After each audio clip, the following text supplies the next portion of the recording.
देखिए, जहाँ तक बिहार का सवाल है तो यहाँ का अलायंस एक डिफरेंट है। दिल्ली का अलायंस और यहाँ के अलायंस अलग अलग तरीके से, लेकिन जहाँ अलायंस की बात है वो सीनियर्स लीडर्स तय करते हैं कि हमें अलायंस में जाना है, इस रूपरेखा के साथ जाना है या नहीं जाना है।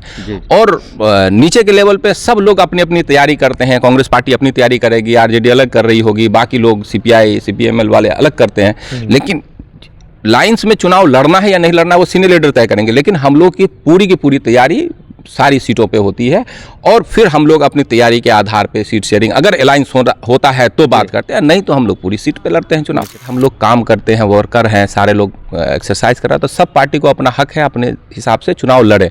उसीलिए हम लोग वहाँ चुनाव लड़ रहे हैं। जिस तरह से वहाँ हमारी तैयारी है, जो हम लोगों का ज़मीन है, तो वहाँ तो हम लोगों को चुनावी राजनीति में जाना ही है, हम लोग चुनाव लड़ रहे हैं। और रही इंडिया गठबंधन की बात, तो जब जो काम पार्लियामेंट चुनाव के लिए हुआ तो उसके बाद तो क्षेत्रीय दल में ममता जी अलग लड़ेंगी, समाजवादी अलग लड़ रहे हैं, जबकि हम लोग तो यूपी में समाजवादी पार्टी को साथ ही दिया था। जी। तो हमें भी तो अपना चुनाव लड़ना ही है ना, तो इसलिए जो है वो अब नहीं, अब सब अपना अपना चुनाव लड़ रहे हैं। जब गठबंधन जिस स्टेट में उस स्टेट के स्वरूप से होगा तो फिर देख। आम आदमी पार्टी लड़ रही है चुनाव अपने ही सारे काम के आधार पर। हम लोग अपने काम जो हम लोगों का शीला दीक्षित ने किया, जो शीला दीक्षित के द्वारा दिल्ली को बनाया गया, उसके आधार पर हम लोग चुनाव लड़ रहे हैं। और जहाँ तक बात है कि पार्लियामेंट चुनाव की, तो पार्लियामेंट चुनाव का जो सिनेरियो था, उस टाइम के जो हालात थे, उसमें हम लोगों ने इंडिया गठबंधन का स्वरूप तय हुआ था और हम लोग ईमानदारी से सबके साथ खड़े हुए और चुनाव लड़े। सलाम दोस्तों, स्वागत है आप सभी का मधुबनी हलचल न्यूज में। दोस्तों, इस समय दिल्ली विधानसभा के चुनाव होने को है, साथ ही साथ इसी वर्ष जो है बिहार के अंदर भी चुनाव होने को है, जिसको लेकर नेताओं के द्वारा, खासकर पार्टियों के द्वारा बहुत सी तैयारियां चल रही है। आपने देखा होगा, सुना होगा कि दिल्ली के अंदर जो है कांग्रेस पार्टी अकेले चुनाव लड़ रही है, वहीं आम आदमी पार्टी के साथ कुछ दलों ने समर्थन दिया है। साथ ही साथ बीजेपी गठबंधन भी खुद से चुनाव लड़ रही है। जानेंगे, हमारे साथ यहाँ पे मौजूद है कांग्रेस के सीनियर लीडर, साथ ही साथ ऑल इंडिया कांग्रेस कमेटी के मेंबर डॉक्टर राशिद फाखरी साहब। उनसे जानेंगे क्या कहना चाहेंगे इस बिंदु। जी, बहुत बहुत आपका खुशामदीद है हमारे न्यूज चैनल में।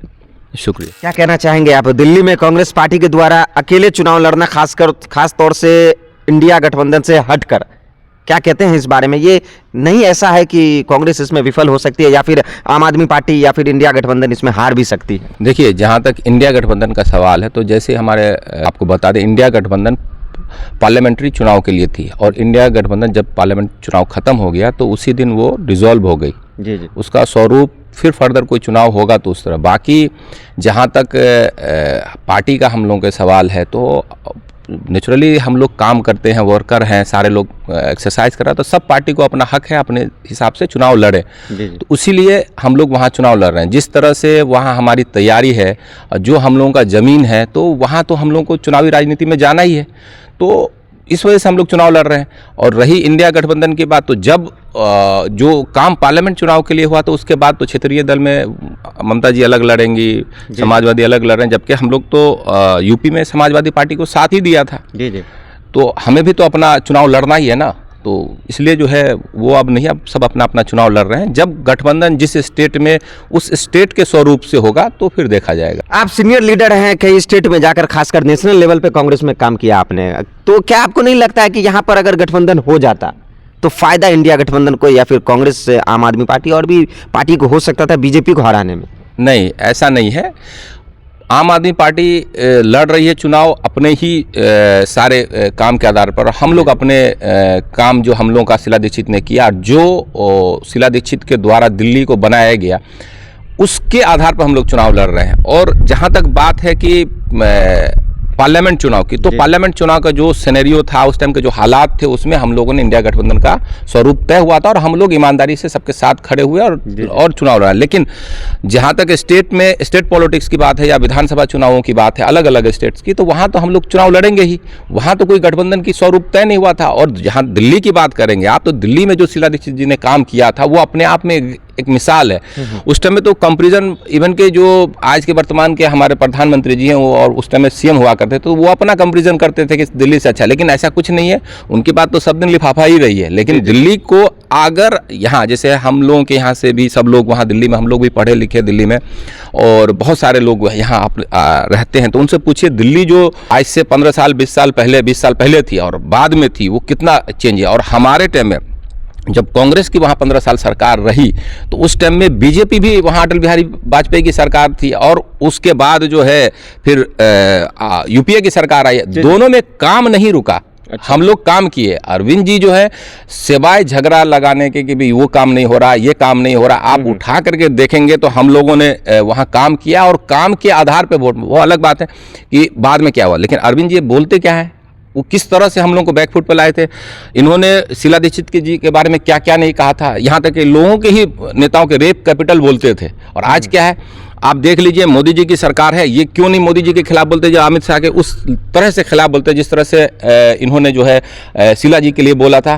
क्या बोला था कि भी रेप कैपिटल हो गया है, जगह जगह क्राइम बढ़ गया। आज तो खुलेआम शूट आउट हो रहा है, एक लड़की को कई किलोमीटर तक मार करके घसीटा जा रहा है और कोई नहीं बोल रहा है सिवाय कांग्रेस के खिलाफ बोलने के। जी जी। तो ये आपका मानसिकता या आप लोगों की समझ दर्शाता है। और इन लोगों ने जिस लेवल में कांग्रेस का खिलाफत किया और जो जो बातें कही, आज सब देखिए ज़मीन पे सारी चीज़ें झूठी साबित हुई। कितना लंबा लिफाफा दिया था कि भी शीला जी के कल ही जेल चली जाएंगी, इतना ये तो पूरी की पूरी जो आम आदमी पार्टी का बेस्ड जो है ना, वो आरएसएस और इनके द्वारा खड़ा किया गया था। जी। अच्छा, ये बताइए 2025 जो है चुनावी वर्ष है, बिहार में भी विधानसभा चुनाव होने को है, तो दिल्ली में जिस तरीके से गठबंधन से हटकर, इंडिया गठबंधन से हटकर जो है कांग्रेस ने चुनाव लड़ा, तो क्या लगता है आपको 243 सीट बिहार विधानसभा चुनाव में क्या कांग्रेस अलग लड़ेगी, या फिर अलायंस करेगी, या फिर समझौता करने में इस तरीके से रह जाएगी? क्या लगता है आपको? देखिए, जहाँ तक बिहार का सवाल है तो यहाँ का अलायंस एक डिफरेंट है। दिल्ली का अलायंस और यहाँ के अलायंस अलग अलग तरीके से। लेकिन जहाँ अलायंस की बात है वो सीनियर्स लीडर्स तय करते हैं कि हमें अलायंस में जाना है, इस रूपरेखा के साथ जाना है या नहीं जाना है। और नीचे के लेवल पे सब लोग अपनी अपनी तैयारी करते हैं। कांग्रेस पार्टी अपनी तैयारी करेगी, आरजेडी अलग कर रही होगी, बाकी लोग सीपीआई सीपीएमएल वाले अलग करते हैं। लेकिन लाइन्स में चुनाव लड़ना है या नहीं लड़ना वो सीनियर लीडर तय करेंगे। लेकिन हम लोग की पूरी तैयारी सारी सीटों पे होती है, और फिर हम लोग अपनी तैयारी के आधार पे सीट शेयरिंग, अगर अलायंस होता है तो बात करते हैं, नहीं तो हम लोग पूरी सीट पे लड़ते हैं चुनाव। वैसे तो आपका जो है पुश्तैनी घर मधुबनी रहा है, मधुबनी से आप ताल्लुकात रखते हैं, तो क्या कहेंगे मधुबनी में कांग्रेस की क्या तैयारी चल रही है और आपकी कैसी तैयारी चल रही है? नहीं, मधुबनी में कांग्रेस बहुत मजबूत है, और बीते पार्लियामेंट में भी हम लोगों का डिमांड था कि मधुबनी कांग्रेस लड़ती, और निश्चित तौर से कांग्रेस लड़ती तो अच्छा करती। लेकिन ठीक है, शेयरिंग में कई तरह के हालात होते हैं उसमें ये, लेकिन सच्चाई ये है कि मधुबनी में कांग्रेस दिगर और जगह से ज़्यादा मजबूत है। मधुबनी पार्लियामेंट में या मधुबनी डिस्ट्रिक्ट में देख लेंगे जितनी सीट है, तो उसमें कांग्रेस के वर्कर और ये लोग अपने अपने लेवल पे तैयारी कर रहे हैं और ऑलवेज हर मसले में खड़े रहते हैं। तो मधुबनी में देखिए क्या रहता है, अच्छा ही रहेगा। 10 विधानसभा सीट है मधुबनी जिला में। आखिरी सवाल मेरा आपसे, क्या राशिद फाकरी साहब कहीं से चुनाव लड़ेंगे अगर पार्टी लड़ाती है तो? नहीं, पार्टी जब बोलेगी तब आदमी उस पर विचार करेगा। विचार क्या करेगा, लड़ेगा ही, वो ऐसा तो नहीं है कि नहीं लड़ेगा। लेकिन ये है कि अभी जो है बिल्कुल स्टार्टिंग फेज है, हम लोग काम रूटीन वर्क है हम लोग का काम करना, तो हम लोग जुड़ के काम कर रहे हैं और लोगों से मिल रहे हैं। जब जैसा डिसीजन पार्टी लेगी उसके साथ हम लोग रहेंगे। लेकिन हर एक वर्कर की इच्छा होती है कि वो कहीं ना कहीं चुनावी राजनीति में जाए और चुनावी राजनीति के जरिए लोगों की से जुड़े। जी, आप जुड़ने का काम लगातार जारी है आपका? नहीं, हम लोग तो काम कर ही रहे हैं, जैसे आप देख ही रहे हैं कि चाहे अभी हो या पार्लियामेंट में हो, हम लोग घूम घूम के लोगों से मिल रहे हैं, सब लोगों से बात कर रहे हैं। पार्टी की जो आइडियोलॉजी है, पार्टी की जो विचारधारा है, आज के डेट में जो इस हिसाब से अम्बेडकर जी के बारे में इन लोगों ने टिप्पणी करी, उसको लेकर के हम लोग लोगों के बीच में जा रहे हैं, बता रहे हैं कि इन लोगों की मानसिकता क्या है। जो संविधान बदलने की बात इन लोग करते थे वो आज कहीं ना कहीं पार्लियामेंट में साबित हो रहा है, इनकी बातों से साबित हो रहा है। अगर 400 प्लस आता तो संविधान बदलते ही, ये तो आज साबित कर दिए। उनके भावना जो है उनका, कई बार होता है ना कि बोलते बोलते कोई चीज़ निकल जाती है, तो वो उनकी तो पता चल रहा है उनसे। इन्हीं बातों को लेकर के हम लोग लोगों के बीच में जा रहे हैं, उनको जागरूक भी कर रहे हैं और बता रहे हैं कि भाई किस सोच के ये लोग सामंतवादी विचारधारा। अच्छा, मैं एक चीज़ और बोलूँगा आपको कि सामंतवादी विचारधारा ये नहीं मान के चलिए कि जो फॉरवर्ड क्लास है या जो अग्री जाति के लोग हैं उनमें ही है। भाई आज के डेट में अगर सामंतवादी विचारधारा कहेंगे, अगर उस टॉपिक पे बात करेंगे तो लोजपा में क्या है, आज चिराग पासवान की जो सोच है या उन लोगों का जो इस पे एक्शन रहा है वो तो सामंतवादी विचारधारा है।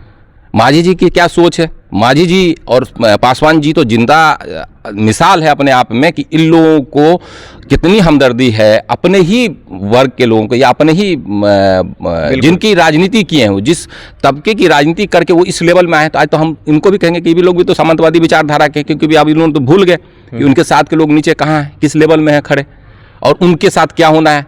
तो अपने लालच में और अपने स्वार्थ के लिए जो उस समाज से भी जुड़े हुए लोग जो टॉप पे आ गए हैं, तो उनको उनकी भी आज जुबान बंद है। ये पब्लिक देख रही है कि भी ये उनके लोग देख रहे हैं कि किस तरह से इन लोगों की सोच है। तो इन बात को हम लोगों के बीच में लेके जा रहे हैं और बात कर रहे हैं, और अच्छा रिस्पॉन्स है, लोगों को लग रहा है आज वो बात साबित हो रही कि क्या इन लोगों की सोच है। चलिए, बहुत बहुत शुक्रिया आपका हमारे साथ जुड़ने के लिए। तो ये थे हमारे साथ डॉक्टर राशिद फाकरी साहब, कांग्रेस के सीनियर लीडर है और हमेशा जो है ये नेशनल लेवल पर कांग्रेस के टीम में काम कर रहे हैं। तो कमेंट के माध्यम से आप बताइए कि मधुबनी नहीं बिहार में क्या गठबंधन करना चाहिए कांग्रेस को या नहीं। और भी अपडेट के लिए जुड़े रहे हमारे साथ, देखते रहे मधुबनी हलचल न्यूज।